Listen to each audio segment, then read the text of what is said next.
అందరూ ఎలా ఉన్నారండి? అందరూ బాగుండాలని మనస్ఫూర్తిగా కోరుకుంటున్నాను. నేను సురేఖ. వెల్కమ్ టు యశస్ఫుల్ తెలుగు వ్లాగ్స్.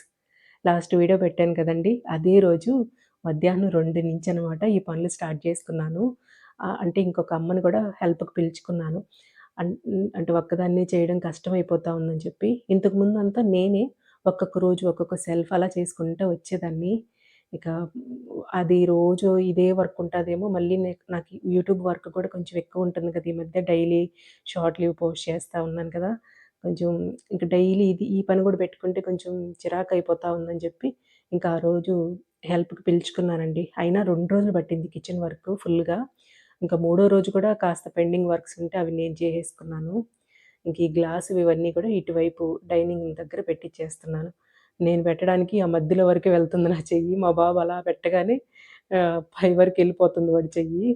నిషి వస్తే గూడా నాకు చాలా ఈజీగా అనిపిస్తాయనమాట. నిషి చాలా హైట్ ఉంటది కదా! ఈజీగా తీసిచ్చేస్తా ఉంటది. ఇంకా వాడు పక్కనే ఉండేసరికి ఇంక మా బాబుని పెట్టమంటున్నానక్కడ. ఇంక ఇవి చాలా జాగ్రత్తగా ఈ కబోర్డ్‌లోవి ఫస్ట్ చేసేసుకున్నాను నేను. అవి ముందు నేనే తోమిపెట్టుకున్నాననమాట.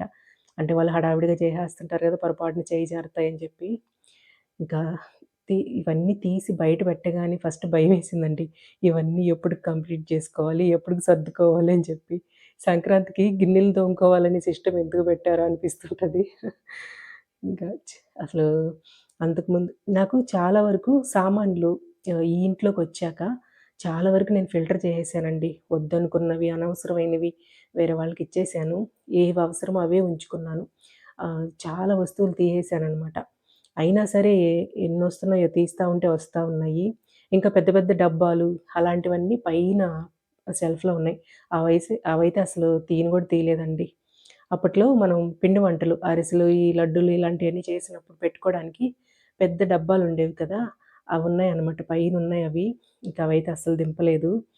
ఇంక ఈ అమ్మ కొంచెం తను లోపలంతా క్లీన్ చేస్తా ఉంటే ఇంక నేను ఒక్కొక్కటి తీసి మళ్ళీ కన్‌ఫ్యూజ్ అవ్వకుండా సర్దుకుంటా ఉన్నాను. తను తోమిస్తా ఉంటే తర్వాత నేను తుడిచేసుకొని ఆరబెట్టుకున్నాననమాట. మళ్ళీ మనం వర్కర్‌ని పెట్టుకున్నా అవి సర్దుకునేటప్పుడు మనం సర్దుకుంటేనే మళ్ళీ రేపు మనకి ఈజీగా ఉంటది కదా! వాళ్ళకర్థం కాదు కదా! ఇక అందుకని వాళ్ళు చేసినంత పని ఇంకా డబలే అనుకోండి. ఇంకా అంతకన్నా ఎక్కువే ఉండింది నాకు ఆ రోజు. ఇక్కడైతే నాకు ఈ ఇటుపక్క స్టవ్ ఉంటది కదా! ఇంకా ఇటుపక్క సెల్ఫ్‌లో ఈజీగా ఉండేలాగా ఇట్లా ఉప్పు ప్యాకెట్లు, ఏదైనా ఓపెన్ చేసినవి ప్యాకెట్స్ అలాంటివన్నీ కూడా బాస్కెట్స్‌లో పెట్టుకుంటాననమాట. డబ్బాల్లో పోయకుండా అంటే కొన్ని లోపల డబ్బాల్లో పోసుకుంటారు కదా! మిగిలినవి ఇలా బాస్కెట్స్‌లో ఉంచి పెట్టుకుంటాను. ఇవి కొంచెం అందుబాటులో ఇక్కడ ఉంచుకుంటానిక్కడ.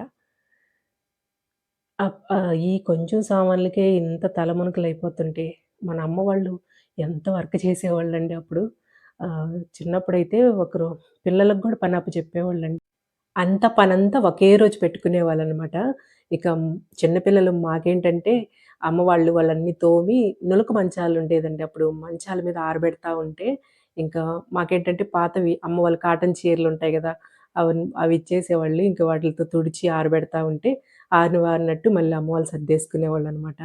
ఇంకా నాన్న, బాబాయ్ వీళ్ళేంటంటే చాలా హైట్‌లో ఉండేవి కదండీ అప్పుడు దంతులు. ఇంకా బూజులవి దులిపీయడానికి హెల్ప్ చేసేవాళ్ళు. అమ్మ వాళ్ళది రేకులిల్లండి. 50 సంవత్సరాల క్రిందట కట్టిన రేకులిల్లనమాట. ఇంక చుట్టూ స్లాబ్‌లాగా ఉండదు. అందువల్ల చెక్కలు కొట్టించి పెట్టుకునేదనమాట అమ్మ. వాటిల పైన ఒక్కొక్క లైన్‌లో ఒక చెక్క మీదంతా గూడా ఇత్తడి సామాన్లు, అప్పుడు బాగా గంగాళాలు, ఇత్తడి బిందులు, రాగి బిందులు ఇవెక్కువుండేది గదండీ! ఎందుకంటే అప్పుడు సామాన్లు ఎక్కువ గూడా వండించుకునేవాళ్ళు. ప్రతి ఫంక్షన్ ఏది జేయాలన్నా గూడా ఇంట్లోనే వంట వార్పంతా ఇంట్లోనే గదా! ఇప్పుడంటే మనం అది ఎంత పెద్దదైనా చిన్న ఫంక్షన్‌కైనా సరే చిన్న దానికి గూడా మనం బయట ఆర్డర్ పెట్టేసుకుంటున్నాము. అప్పుడు అలా కాదు కదా! పెళ్ళిళ్ళతో సహా ఇంట్లోనే వండిచ్చేవాళ్ళు గదా! ఇంకా సామాన్ల కోసం అటు ఇటు పరుగులెత్తకుండా ఇంట్లోనే చాలా వరకు ఉండేది అందరికి కూడా. ఒకవేళ ఏదన్నా ఒక వస్తువు అటు ఇటు అయినా ఇరుగు పొరుగు వాళ్ళ దగ్గర నుంచి తెచ్చుకునేవాళ్ళు. అందువల్ల చాలా సామాన్లుండేదండి. ఒక లైనంతా టిఫిన్స్ కాడుండే టిఫిన్‌లుంటాయి కదా! అవి సైజుల వారీగా ఉండేదండి. పొలాల్లోకి అన్నం పంపించాలి కదా! వ్యవసాయం కదా అమ్మ వాళ్ళది. అవంతా ఒక లైన్‌కుండేదనమాట. ఇంకా అలాగే ఇప్పుడు పక్కన పెద్ద డబ్బాలు కనిపిస్తున్నాయి గదా! అవి ఎన్ని సామాన్లుండేదోనండి. ఆహ్, ఈ అది పనిగా కొనుక్కునేవాళ్ళు. ఊర్లో పక్కనే తిరునాళ్ళు చేస్తే మాకు రామతీర్థం దగ్గర తిరునాళ్ళు జరుగుతది. తిరునాళ్ళకెళ్ళినోళ్ళు తప్పకుండా స్టీల్ సామాను కొనుక్కోకుండా వచ్చేవాళ్ళే గాదనమాట. ఆ రోజులు వేరులెండి అసలకి. ఇప్పుడెవరు కొంటున్నారు? అప్పుడు మా బాబాయ్ పెళ్ళికి నాకు బాగా గుర్తు. పెళ్ళిళ్ళప్పుడు కూడా స్టీల్ సామాన్లు చదివించేవాళ్ళండి. స్టీల్ సామాన్లు, ఇత్తడి సామాన్లు ఇవి చదివించేవాళ్ళప్పుడు. గిఫ్ట్‌లుగా అవి ఇచ్చేవాళ్ళనమాట. ఇంకా అట్లా అందరం కలిసి హెల్ప్ చేసుకొని అప్పుడు చేసుకునేవాళ్ళం ఒకళ్ళకొకళ్ళు.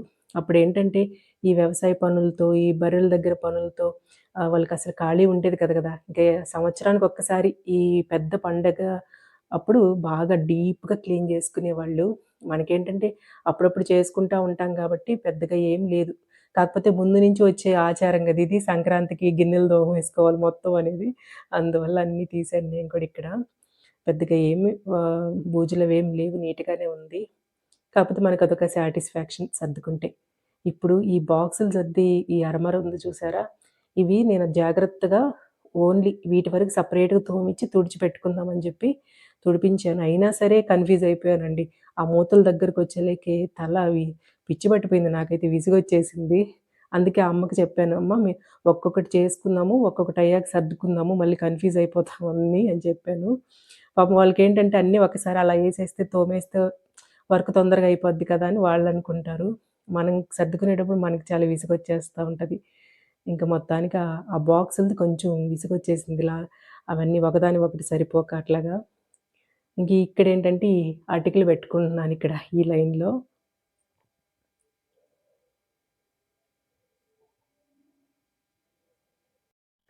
నేనిదంతా కూడా ఫ్రైడే రోజు ఆఫ్టర్‌నూన్ స్టార్ట్ జేసుకున్నానండి. ఇంకా ఆ రోజు మామూలుగా అయితే ఫ్రైడే బూజులవి దులపకూడదంటారు. ఇంకా అమ్మకి కాల్ జేస్తే, ఇంకా "ఏం కాదులేమ్మా, ముందు నువ్వు పని స్టార్ట్ జేసేసున్నావు కదా!" అంటే నేను పైనుంచి బూజులన్నీ గూడా దులుపుకోనున్నాననమాట అంతకుముందు. రాముని గూడా పిలుచుకొని, ఇంకా పని మొదలుపెట్టాక ఇంక ఏ పాటున ఉండదు. పండగ పని మొదలుపెట్టాక ఇంక ఏం కాదు కంటిన్యూ చేసేసేయొచ్చు అని జెప్పింది. ఇంక అందువల్ల చేస్తున్నాను ఆ రోజు. ఇంకా ఆ రోజు నాకు ఇటువైపు ఎల్ షేపు ఇప్పుడు నేను సర్దాను కదా! అటువైపు కబోర్డ్‌ల వరకే అయ్యాయండి. మళ్ళీ సాటర్‌డే రోజు మళ్ళీ సేమ్ ఇదే టైంలో మళ్ళీ స్టార్ట్ చేసుకొని పొయ్యిగట్టు వైపు సర్దుకున్నాను. ఇంకా సండే రోజు ఇంకొంచెం మిగిలినవి చేసుకుంటా ఉన్నాననమాట. అప్పుడే కాలొచ్చింది మేము పండగ చేసుకోకూడదని చెప్పి. ఇదిగోండి ఇక్కడ నేను తుడిచిపెడుతున్నాను కదా! నాన్ స్టిక్‌వి గ్లాసు లిడ్స్ పెట్టున్నాను చూసారా? అవి సెట్ అండి. పెద్దది బిర్యానీ పాట్ ఒకటి, పెద్ద పాన్ ఒకటి, చిన్నదొకటి, ఇంకా సూప్ బౌలు. అవి 4 సెట్ అనమాట. అవి నేను వీడియోస్‌లో కుక్ చేస్తున్నప్పుడు చూసి మా రిలేటివ్స్‌లో చాలామంది అడిగారు. సింధు కోసం కూడా చాలా ట్రై చేశానండి. అస్సలు దొరకట్లేదవి. అప్పుడేదో లక్కీగా దొరికాయి నాకు. 5400 అలా సెట్టు. ఆ 4 వచ్చాయనమాట. ఈ తర్వాత చూస్తే అడిగిన వాళ్ళ కోసం బుక్ చేద్దామని అస్సలు దొరకట్లేదవి ఆన్‌లైన్‌లో. ఓన్లీ ఒక్క సింగిల్ పాన్ ఒక్కటే చూపిస్తున్నారనమాట. 2000 చేంజ్ అలా పడుతుందది. చాలామంది అడిగారు అవి చూసి. చాలా బావున్నాయి కూడా అది. కెరాట్ కంపెనీ అండి అవి. ఇంకా వేరే కంపెనీలో ఇలాగే 4 సెట్టు వస్తున్నాయి. అవి కొంచెం బ్రౌనిష్ కలర్‌లో ఉన్నాయన్నమాట. ఇట్లా ఈ వైట్ కలర్‌లో దొరకట్లేదు. అప్పుడు లక్కీగా దొరికాయి. ఇంక ఇదిగోండి మొత్తానికి ఒక్కొక్కటి ఇలా సర్దుకున్నాను. పెద్ద ఎక్కువేం లేవు సామాను అయినా సరే ఫుల్ హడావిడైపోయిందనమాట. ఇంకా ఆ రోజుటికైతే ఇంకా అంతటితో ఎండ్ చేసామనమాట. అప్పటికే 5:45 అయిపోయింది. ఈవినింగ్ అయిపోతా ఉంది బాగా. పాప అప్పుడే స్కూలు నుంచి వచ్చిందండి. వచ్చేటప్పుడు ఏదో గలగలా సౌండ్ చేసుకుంటూ వచ్చింది. ఏందంటే ఇదిగోండి ఈ మెడల్స్ అన్నీ తీసుకొచ్చింది. ఈ మధ్య స్కూల్లో స్పోర్ట్స్ డేస్ అప్పుడు పిల్లలకి ఇలా గేమ్స్ అవన్నీ పెట్టారనమాట. ఏది వదిలిపెట్టదండి. అన్నిట్లో నేనున్నాను అన్నట్టు పార్టిసిపేట్ చేస్తుంటది. ప్రతి దాంట్లో గూడా. ఇంకా ఇవన్నీ తీసుకొచ్చింది మెడల్స్ అన్నీ గూడా. కొన్ని గోల్డొచ్చాయి. ఒక్కటి సిల్వరొచ్చింది. ఇంకా 2 వచ్చేసి థర్డ్ ప్రైజు రెండిట్లో వచ్చిందనమాట. ఇంకా అవన్నీ చూపిస్తుంది. ఇంకా వద్దు ఈ ఇయరు చాలా టఫ్ ఉంటది కదా! తనకి ఎగ్జామ్స్‌తో కాంపిటేటివ్ ఎగ్జామ్స్ చాలా ఉంటాయి గదా! ఇప్పుడు. పైగా రేపు ఇంజినీరింగ్ జాయిన్ అవ్వాలన్నా కొంచెం మంచి కాలేజెస్‌లో జాయిన్ జేయాలంటే ప్రిపరేషన్ చాలా ఉంటది కదా! బోర్డ్ ఎగ్జామ్స్ కూడా దగ్గరకొచ్చేస్తున్నాయి. అందుకని ఇంతవరకు నేను ఎంకరేజ్ చేశానని ఈ ఇయర్ మాత్రం దేంట్లో పార్టిసిపేట్ చేయొద్దని మంచిగా జెప్తే, సరే అమ్మా అని జెప్పింది. ఇవన్నీ పార్టిసిపేట్ జేసేసింది నాకు చెప్పకుండానే. ఇవన్నీ గెలుచుకొని తీసుకొచ్చి చూపిస్తుంది పైగా. తనకి చాలా ఇంట్రెస్ట్ అండి. అన్నిట్లో పార్టిసిపేట్ చేస్తదనమాట. ఏ ప్రోగ్రామ్‌లో కూడా వదిలిపెట్టదు. డాన్స్‌లు అన్నిట్లో కూడా పార్టిసిపేట్ చేస్తా ఉంటది. ఇంక నేను చెప్పినా గాని వినలేదు. ఇంకా ఇదిగోండి ఇవన్నీ తీసుకొచ్చింది. ఇవి 2 థర్డ్ ప్రైజ్ థర్డ్ వచ్చినట్టుంది ఈ రెండిట్లో. మిగతావి గోల్డ్ వచ్చున్నాయనమాట. ఒక్కటి సిల్వర్ వచ్చింది. లోపల సంతోషమే. నాకు కూడా తనకిలా తీసుకోవటం, గెలుచుకోవటం. కాకపోతే ఈ ఇయర్ కొంచెం టఫ్ ఉంటది కదా! బోర్డ్ ఎగ్జామ్స్ కదా! అని చెప్తుంటాను జాగ్రత్తలు. ఇంకా అదండి ఇవాల్టి వీడియో. వీడియో అంతా ఎలా ఉంది అనేది తప్పకుండా కామెంట్ చేయండి. నచ్చుంటే ఒక లైక్ చేయండి. ఉంటానండి. Thank you.